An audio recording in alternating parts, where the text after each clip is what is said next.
দুই আত্মার মহাসংযোগ। প্রেম ছিল না হঠাৎ জ্বলে ওঠা কোনো আলো, না আকাঙ্ক্ষার ক্ষণস্থায়ী অগ্নি।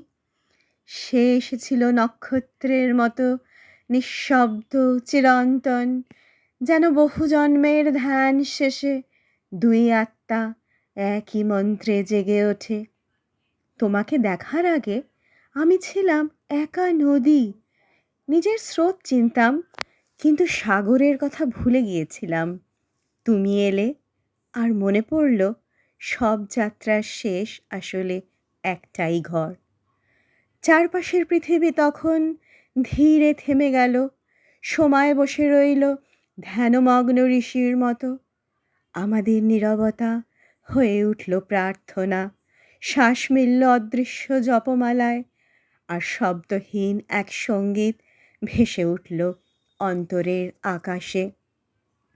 তুমি ছিলে না আমার বাইরে, তুমি জেগে উঠেছিলে ভেতরে, যেন বহুদিন বন্ধ থাকা মন্দিরে হঠাৎ প্রদীপ জ্বলে ওঠে।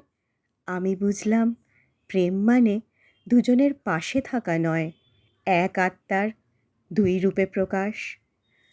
যদি সময় একদিন আমাদের পথ আলাদা করে দেয়, তবুও ভয় নেই, কারণ আত্মার মিলন দূরত্ব মানে না। যে আলো একবার মিশেছে তাকে আকাশ আলাদা করতে পারে না কখনো। তাই এসো, শরীরের নয় আত্মার কাছে বসি, যেখানে নিঃশ্বাস ধ্যান হয়ে যায় আর প্রেম পরিণত হয় মহাশূন্যের শান্তিতে। সেখানে কোনো বিচ্ছেদ নেই, কোনো ভয় নেই, শুধু অনন্ত বিস্ময়, দুই আত্মার মহাসংযোগ।